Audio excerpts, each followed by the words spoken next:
Hello everyone and welcome to another video. Now this is an i7 3930K based 6-core 12-threaded gaming PC, and I have a confession to make.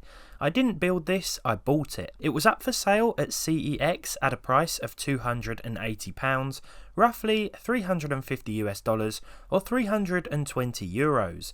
I'm yet to understand CEX's pricing strategy, I really am, but it seems like hard drive size and operating system play a part in how much they sell their second-hand systems for. After all, this came with Ubuntu and two 120GB SSDs. Regardless, knowing that the 3930K is a 2011 socket CPU, I had a feeling it would be sitting atop an expensive motherboard.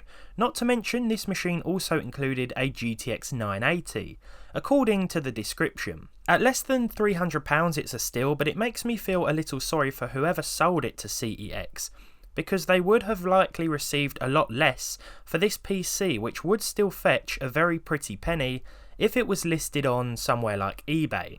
So let's open it up and get a more thorough idea of what the giant Antec P183 case is hiding.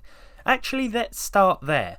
This enclosure came out around 10 years ago and it would have been aimed more towards enthusiasts. It's very sturdy and the finish looks great, despite the odd scratch here and there.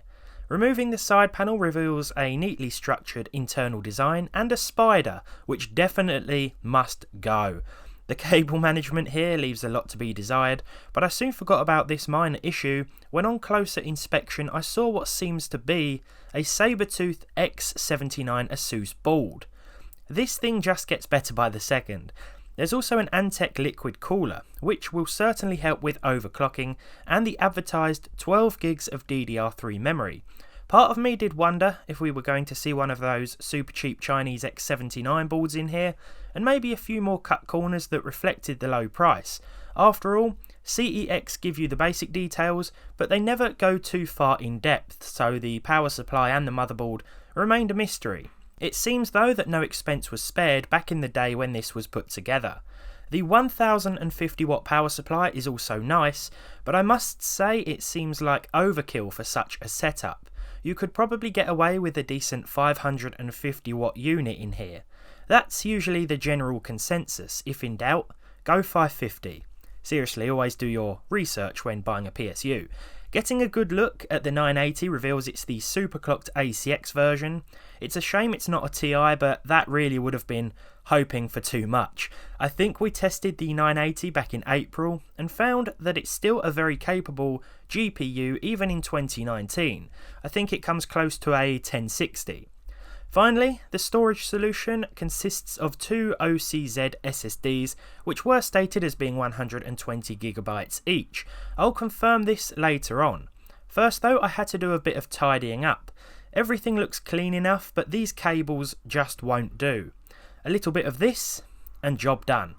I also removed the fan at the back of the case as it wasn't really making any difference to the cooling of the i7, plus it looked ridiculous. With no more messing about, it was time to turn the PC on, if I could just find the power button. Outsmarted by an inanimate object yet again. I jumped straight into the BIOS here to check the temperatures and whatnot, and it seemed everything was in order. It was telling me I only had 8 gigs of memory, but hopefully the operating system will tell us different. I'll return to the BIOS later for overclocking purposes. After a swift restart and an almost immediate boot up into Ubuntu, I set about double checking the disk sizes. Doing so felt very snappy, and sure enough, we had two 120GB SSDs. I think a larger storage drive was probably in here once, hence the SATA cable I found connected to the Air. Unless this was for unlimited cloud storage. Get it? Terrible. Honestly, I have little experience with Ubuntu or anything that isn't Windows, so for today's testing purposes I'm going to be using the latest build of Windows 10. After adding my 1TB SSD into the mix, it was time to download the necessary drivers for the graphics card. If anything's going to go wrong, it will be now. Sure enough, the installation wizard, if we're still calling it that, failed about halfway through, and I got a black screen. Turns out a restart and a switch to HDMI instead of DisplayPort fixed this, but the DisplayPort worked just fine after restarting the system again. Strange. I then checked we had everything installed by going to Device Manager and once more restarted the PC. This is when I decided to overclock the machine. I went up slowly in increments before eventually setting the CPU ratio to 47 or 4.7 GHz. Leaving the core voltage on auto meant it was at 1.52. This is way too high in the long run and will have a detrimental effect on lifespan, so I manually brought this down to 1.375. Any lower and we saw a blue screen on boot. The liquid cooler was definitely audible now, to say the least, but the idle temperature of the processor was around 39 degrees Celsius. So how does this system perform in 2019? This aging socket is still often praised, but it just makes little sense to me, considering the price of motherboards. If you can get one cheap, it's a different story. Likewise, if you can find a well-priced complete build. But what a chip! It will still make light work of video editing with Premiere Pro running just as well as it did on, say, my first gen Ryzen 5 1600. Everything is smooth and fluent. Oh yeah, I also double checked the RAM, and the full 12 gigs was showing up here. In Cinebench, I ran the multi-core test and was happy to see the Overclock 3930K show the i7 7700K who's boss, even if it was just by over 100 points. Remember, it's not all about the CPU, as our 980 is still part of this package, so it's game time. Starting with Battlefield 5 at high 1080p, and our frame rates were very acceptable indeed. We averaged 67, and during our tank mission run the temperature stayed within a safe range all round. I was certainly more concerned with the i7's temp as they do run hot, but the Antec cooler was doing a good job thus far.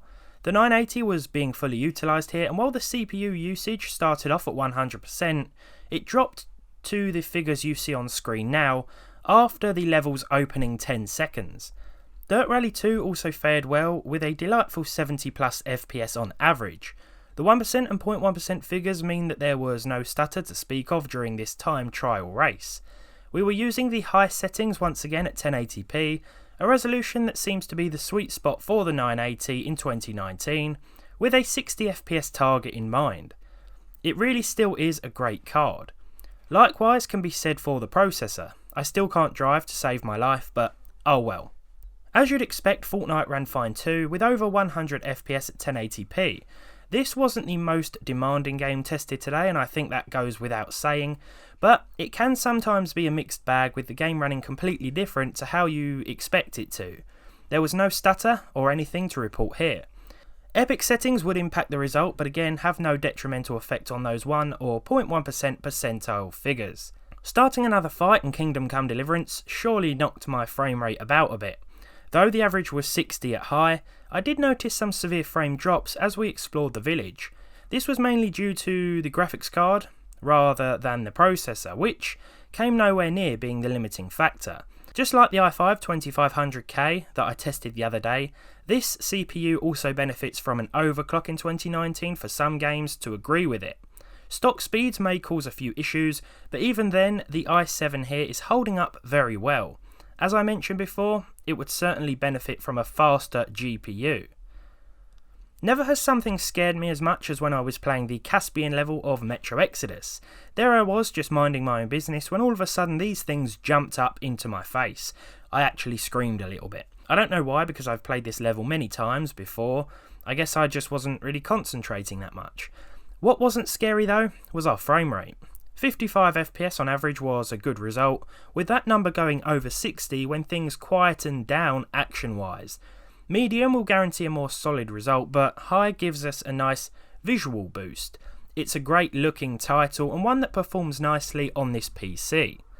Finally, I gave Rage 2 a whirl, and the result was similar to what we've seen thus far. This machine is certainly still a capable gamer, but I think the real winner here is the Core i7, which really doesn't break a sweat even today. If you invested in one of these way back when, then what a wise purchase that really was, as the 12 threads really come in handy today. I bet in 2011 you would have been ridiculed as the overkill king, your friends' subtle jabs screaming of jealous undertones. That said, the chip for the few is now the chip for the many, as it can be found at a relatively reasonable price, though high motherboard costs still deny a large portion of potential second-hand customers the chance of owning this old school dream CPU. My advice? Look out for Socket 2011 pre-built PCs, as I think that, in a lot of cases, is where the better value lies. Though if you can build yourself a cheap Socket 2011 based system, then by all means, it may be worth doing. Just consider other options like how much it would cost to put together an AM4 build where you live, and whether or not some of Intel's newer stuff can be found at a better price on the used market. With all that said and done, well, I hope you've enjoyed the look at this CEX pre-built machine, something that I think was pretty decent value for money. I always like to show you the various builds I find and test out how they perform in modern games and such. If you enjoyed this video, leave a like on it down below. Leave a dislike if you didn't. Let me know what you'd like to see from this build next. What should I upgrade, if anything, or what else would you like to see tested? Subscribe to the channel if you haven't done so already. Let me know if you're still rocking a 2011 socket CPU, and hopefully I'll see all of you in the next one.